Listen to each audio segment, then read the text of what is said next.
My self doctor Renu. Welcome to my class. बच्चों, आज हम क्या पढ़ने वाले हैं? आज हम पढ़ने वाले हैं types of farming. Previous video में ही मैंने आपको डिस्क्राइब किया था कि एग्रीकल्चर क्या होती है और उसके कितने डायमेंशंस होते हैं। टाइप्स ऑफ फार्मिंग भी स्टार्ट मैंने किया था और मैंने बताया था कि 3 टाइप्स ऑफ फार्मिंग होती है, primitive subsistence farming and intensive subsistence farming and commercial subsistence farming. तो मैंने प्रिमिटिव के बारे में आपको डिस्क्राइब भी किया था। प्रिमिटिव वो होती है जिसमें पुराने मेथड्स का यूज़ किया जाता है। और अब हम लोग सेकेंड मेथड पढ़ेंगे, intensive subsistence farming and commercial subsistence farming. तो इंटेंसिव सब्सिस्टेंस फार्मिंग, ये इंटेंसिव से क्या आइडिया लगता है? इंटेंसिव का मतलब होता है कि जब किसी चीज़ पर बहुत ज़्यादा फोकस किया जाता है तो इस तरीके से जो खेती की जाती है वो कहलाती है इंटेंसिव सब्सिस्टेंस फार्मिंग। और इस तरह की खेती पर जो कल्टिवेबल लैंड है उस पर बहुत प्रेशर पड़ता है, प्रेशर दिया जाता है और जो कुछ भी प्रोड्यूस होता है वो केवल आपके सब्सिस्टेंस के लिए ही होता है। जो कुछ भी प्रोड्यूस करते हैं वो केवल आपको अपना जीवन चलाए रखने के लिए ही होता है। ऐसा इसलिए होता है क्योंकि फार्मर्स के पास इतना नहीं होता कि वो अपने यूज़ के बाद उसको उस क्रॉप को बेच सके। तो इसलिए इसको इंटेंसिव सब्सिस्टेंस फार्मिंग कहा जाता है। अब यहाँ पर हम चलिए देखते हैं कि इंटेंसिव सब्सिस्टेंस फार्मिंग पर क्यों जोर दिया जाता है, क्यों हम प्रेशर डालते हैं कि इस तरह की खेती की जाए। तो चलिए देखते हैं। Intensive subsistence farming, high population, demand for more food, limited land, how to produce more. तो अब इसका मेन रीज़न ये है इंटेंसिव सब्सिस्टेंस फार्मिंग पर जोर देने का कि क्या है कि हमारे देश की पॉपुलेशन दिन पे दिन बढ़ती जा रही है और जैसे जैसे पॉपुलेशन बढ़ती है तो क्या होता है, डिमांड फॉर मोर फूड, खाने के लिए और अधिक डिमांड बढ़ेगी। क्यों? पहले जब थोड़े लोग होते थे तो कम ज़रूरत पड़ती थी। अब जैसे जैसे लोग ज़्यादा बढ़ते हैं तो खाने की डिमांड भी ज़्यादा बढ़ेगी। तो जब ज़्यादा डिमांड बढ़ेगी तो हमें उनके लिए ज़्यादा प्रोड्यूस करना पड़ेगा, मोर प्रोड्यूस करना पड़ेगा। लेकिन हमारे पास लिमिटेशन क्या है? लिमिटेशन ये है कि हमारे पास जो लैंड है वो लिमिटेड लैंड है। लैंड जितनी है वो तो उतनी ही रहेगी, पॉपुलेशन तो बढ़ गई है और लैंड को हम ना तो घटा सकते हैं ना बढ़ा सकते हैं, जादू से इसमें चेंज भी नहीं ला सकते हैं। तो इसलिए हमारे सामने चैलेंज ये है कि हम how to produce more on limited land, कैसे हम कम ज़मीन में ज़्यादा से ज़्यादा प्रोड्यूस कर सकें। तो ये हमारे सामने चैलेंज होता है। तो इसका सॉल्यूशन क्या है?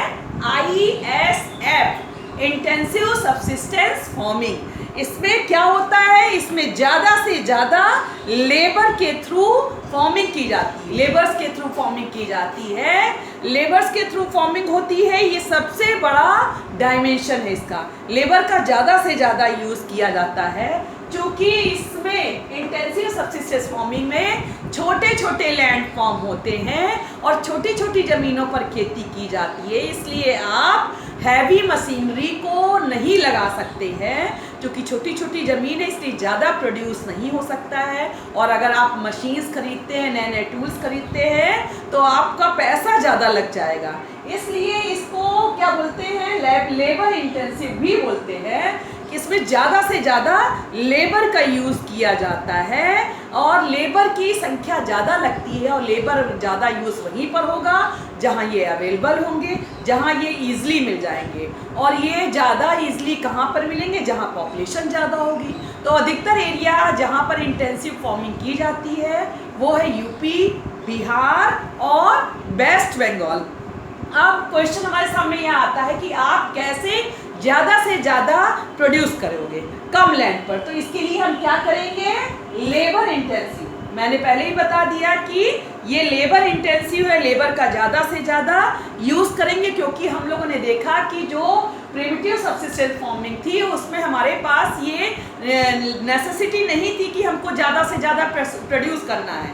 लेकिन इंटेंसिव में हमारे सामने एक नेसेसिटी है कि हमें ज़्यादा लोगों के लिए ज़्यादा से ज़्यादा प्रोड्यूस करना है। तो इसके लिए हम क्या करेंगे? इसके लिए हम heavy dose of biochemical inputs and irrigation. Biochemical inputs means fertilizers. ज़्यादा से ज़्यादा फर्टिलाइजर्स का यूज़ करेंगे और इरिगेशन फैसिलिटी पर डिपेंड करेंगे।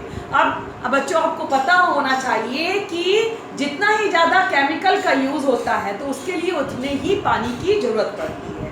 तो हम जब ज़्यादा से ज़्यादा केमिकल का यूज़ करेंगे तो हमको इरिगेशन फैसिलिटी की ज़रूरत पड़ेगी। प्रिमिटिव सब्सिस्टेंस में हम लोग मानसून पर डिपेंड करते थे, लेकिन इंटेंसिव में हमें ज़्यादा पानी के लिए हमें कैनाल्स के ऊपर, डैम्स के ऊपर डिपेंड रहना पड़ेगा।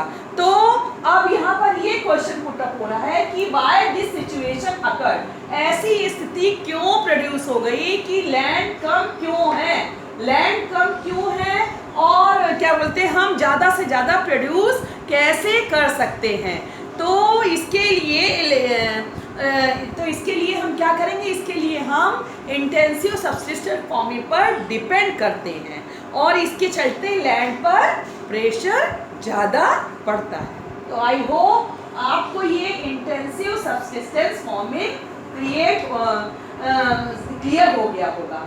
तो मैं फिर से रिवाइज करा देती हूँ कि हाई पॉपुलेशन के चलते demand for more food, limited land है तो हम कैसे ज़्यादा प्रोड्यूस करेंगे, लेबर इंटेंसिव होगा, फर्टिलाइजर का यूज़ करेंगे, इरिगेशन फैसिलिटीज़ का यूज़ करेंगे। अब यहाँ पर एक क्वेश्चन और यूज होता है कि सिचुएशन क्यों आई है, लैंड कम क्यों है। तो इसका कारण ये है राइट ऑफ इनहेरिटेंस, उत्तराधिकार के अधिकार की वजह से।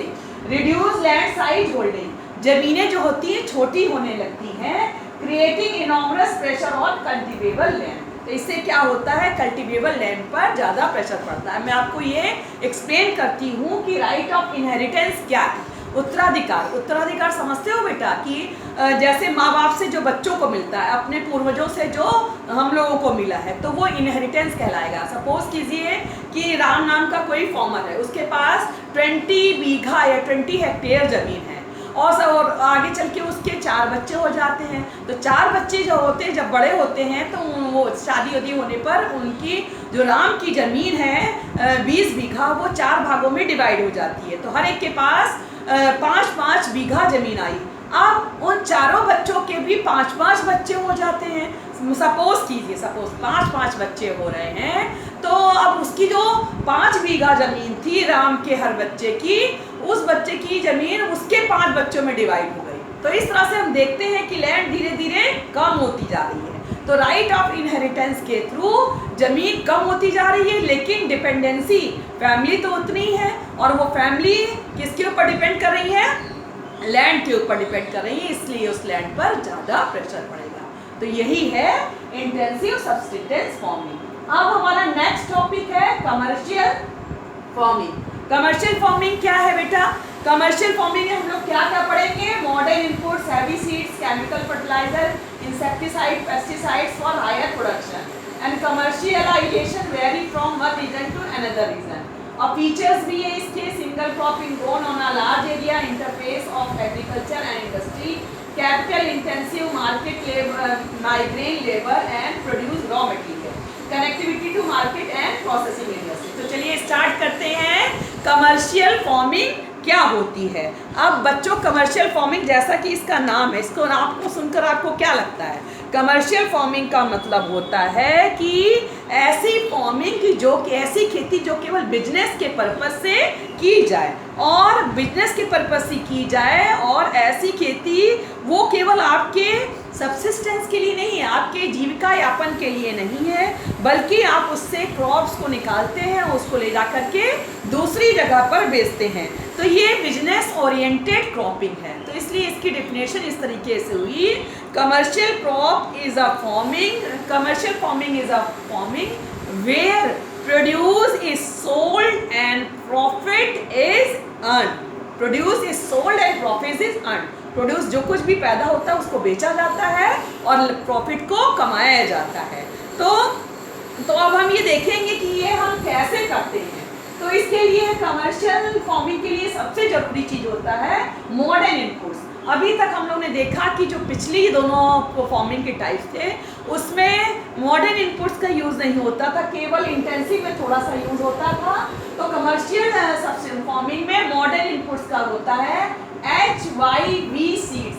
HYV सीड्स का फुल फॉर्म है high yielding variety seeds. High yielding variety seeds उनको बोलते हैं जिनमें थोड़े से बीज डालने पे ज़्यादा प्रोडक्शन होता है, ज़्यादा प्रोड्यूस होता है, तो उनको बोलते हैं हाई यील्डिंग वैरायटी सीड्स। इसके अलावा केमिकल्स का यूज़ किया जाता है फसलों को सुरक्षित रखने के लिए। फर्टिलाइजर्स का यूज़ किया जाता है ताकि छोटी सी ज़मीन पे ज़्यादा से ज़्यादा प्रोडक्शन हो सके। और इंसेक्टिसाइड्स, कीड़ों को मारने के लिए एक इंसेक्टिसाइड का यूज़ होता है। पेस्टिसाइड्स का यूज़ होता है फॉर हायर प्रोडक्शन। ये सब चीज़ों का यूज़ किस लिए किया जाता है? ताकि ज़्यादा से ज़्यादा प्रोडक्शन हो सके और हम ज़्यादा से ज़्यादा लोगों की डिमांड को फुलफिल करने के साथ ही साथ उसको अपने बिजनेस पर्पस से उसको एक्सपोर्ट इंपोर्ट कर सकें।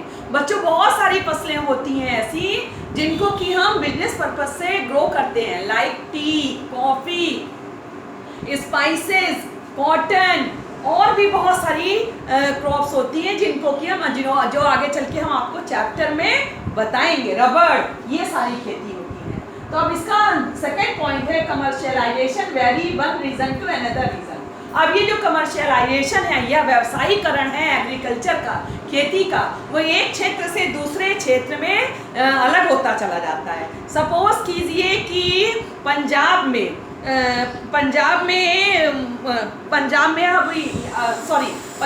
हम राइस को ग्रो नहीं कर सकते हैं पंजाब में, इसलिए जो पंजाब की कमर्शियल क्रॉप होगी वीट होगी। ऐसा इसलिए है क्योंकि जो पंजाब की क्लाइमेटिक कंडीशन है वो राइस के लिए सूटेबल नहीं।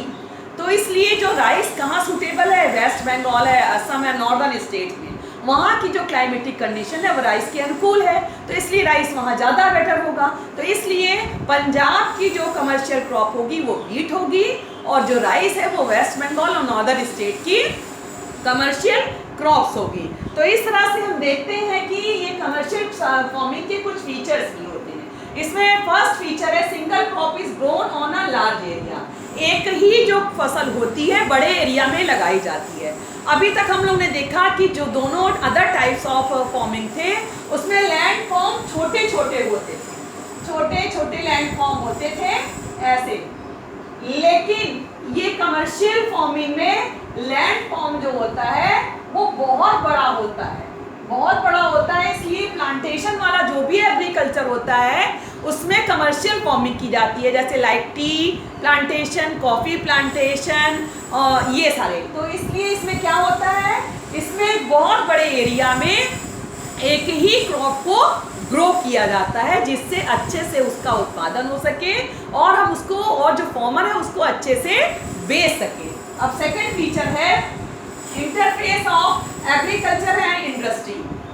एग्रीकल्चर और इंडस्ट्री के बीच में मध्यस्थता होती है, दोनों के बीच में लिंक बना रहता है। अब सपोज कीजिए कि कोई भी इंडस्ट्री है, तो कोई भी इंडस्ट्री है उसको रॉ मटेरियल कहाँ से प्रोवाइड होगा, उसको रॉ मटेरियल एग्रीकल्चर से ही प्रोवाइड होगा। अब कॉटन इंडस्ट्री है, कॉटन इंडस्ट्री में सूती कपड़ों के लिए कॉटन हमें कहाँ से मिलेगा, तो हमें कपास से मिलेगा। कपास हम कहाँ से उगाते हैं, खेती से उगाते हैं। तो इसलिए अगर मान लीजिए उस कपास को जो हम एग्रीकल्चर में खेती में उगाते हैं अगर उसका कुछ यूज़ ना हो तो वो वेस्ट हो जाएगी। तो इसलिए इंडस्ट्री से लिंक बना होना ज़रूरी होता है ताकि उस रॉ मटेरियल का यूज़ हो सके और इंडस्ट्री भी रन कर सके। तो इस तरीके से जो कमर्शियल फार्मिंग होती है वो इंडस्ट्री को क्या करती है, सपोर्ट करती है। थर्ड है capital intensive migrant labour produce raw material.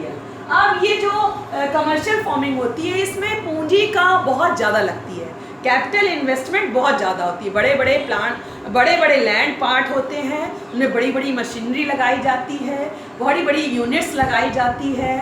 तो इसमें पैसे खर्च होते हैं, मशीनरी को लगाने में पैसे खर्च होते हैं, पैसे ज़्यादा लगते हैं और इसके साथ ही साथ माइग्रेंट लेबर की ज़रूरत होती है। अब ये जो इंडस्ट्री लगती है इसमें 24 घंटे देखभाल की ज़रूरत होती है। तो 24 घंटे वही वर्कर रह सकते हैं जो कि वहाँ पर रहते हो, उस उस फैक्ट्री में, उस इंडस्ट्री के एरिया में रहते हो, तो इसके लिए माइग्रेंट लेबर होते हैं। माइग्रेंट लेबर उन लेबर्स को बोलते हैं जो काम की तलाश में अपने एरिया को छोड़कर दूसरे राज्य में चले जाते हैं, दूसरे जगहों पर चले जाते हैं, वो माइग्रेंट लेबर या प्रवासी मजदूर कहलाते हैं।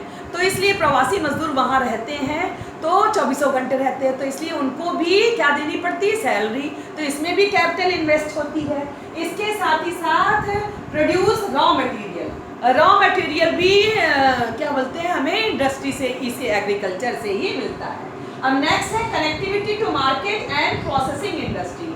अब इसके साथ ही साथ कनेक्टिविटी, अब हमारा सामान तो बन गया और हमारी जो इंडस्ट्री है और उसको जो प्रोसेसिंग इंडस्ट्री है वहाँ से मार्केट कितनी दूर है। अब उस सामान को हमें बेचना भी तो होगा, नहीं तो वो बना के रख लेने से उसका कोई यूज़ नहीं है। तो इसलिए हमें ये भी देखना है कि मार्केट कहाँ है और मार्केट से कनेक्टिविटी को बना के रखना है ताकि हमारे द्वारा जो प्रोड्यूस मटेरियल है उसको हम सोल्ड कर सकें और हमें प्रॉफिट अर्न कर सकें। तो ये सारे फीचर्स हैं कमर्शियल फार्मिंग में। तो कमर्शियल फार्मिंग में का मेन एग्जांपल है, मैंने बताया आपको पहले, tea and coffee, spices, cotton, sugarcane, ये सब हम एक्सपोर्ट करते हैं अदर कंट्रीज़ को।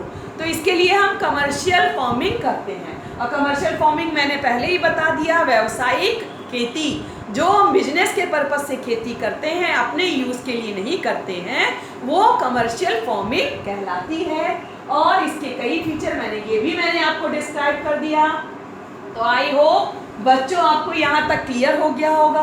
इंटेंसिव फार्मिंग, कमर्शियल फार्मिंग और प्रिमिटिव फार्मिंग तो मैंने पहले ही आपको डिस्क्राइब कर दिया था। तो बच्चों, अगर आपको मेरा पढ़ाने का ढंग आपको अच्छा लगता है तो आप मेरे कमेंट बॉक्स में जा कर के लाइक और सब्सक्राइब, प्लीज़ सब्सक्राइब जरूर करिए और भूलिए मत। मिलते हैं नेक्स्ट वीडियो में नए टॉपिक के साथ। Thank you.